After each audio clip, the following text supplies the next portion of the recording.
31st নাইটে যদি আপনি কিছু করতেই চান, তাহলে আমি বলবো, আমার পরামর্শ, সুন্দর করে ওযু করে আইসে আপনাকে জায়নামাজে দাঁড়াতে হবে।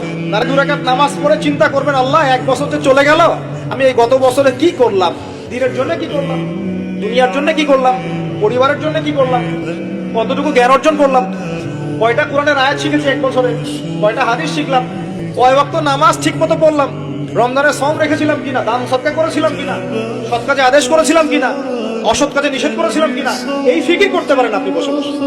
যে আল্লাহর সন্তুষ্টি চাই, নবীর সাথে হাসর করতে চাই, কোন মুসলমান যুবক যুবতী আগামী এই নোংরা অপসংস্কৃতিতে গায়ে গা ভাসাবে না।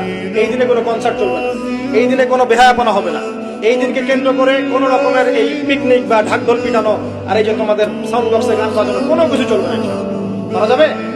মনে রাখবে, এই কাজটা ছোট নয়, করার মধ্য দিয়ে আপনি কুফর করছেন। কুফর, আপনি আল্লাহর নবীর হাদিসকে অস্বীকার করছেন, আল্লাহর কোরআনের আয়াতকে অস্বীকার করছেন, আপনি আল্লাহর দুশমনদের সাথে খুশি পালন করছেন। সুবহানাল্লাহ।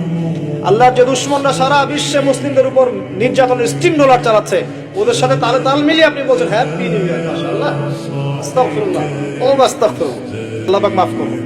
আমার জীবন থেকে 1টা বছর চলে গেল, মানে আমি কবরের দিকে এক ধাপ এগিয়ে গেলাম। এখন এগিয়ে যাওয়ার খুশিতে আপনি আজকে উৎসব পালন করছেন। আস্তাগফিরুল্লাহ, কি বুদ্ধি মাথায় দেখেন। জীবন থেকে 1টা বছর হায়াত কেটে পড়ে গেল, এটাতে সে খুশি হয়েছে এবং খুশি হয়ে সে উৎসব পালন করছে, কনসার্ট করছে, ঢাকঢোল পিটাচ্ছে, পিকনিক করছে। কত বুদ্ধি মাথায়। মৃত্যু কাছাকাছি আসলে মানুষ খুশি হয় না কষ্ট পায়?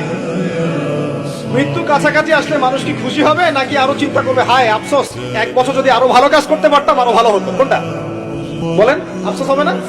অবশ্যই হবে।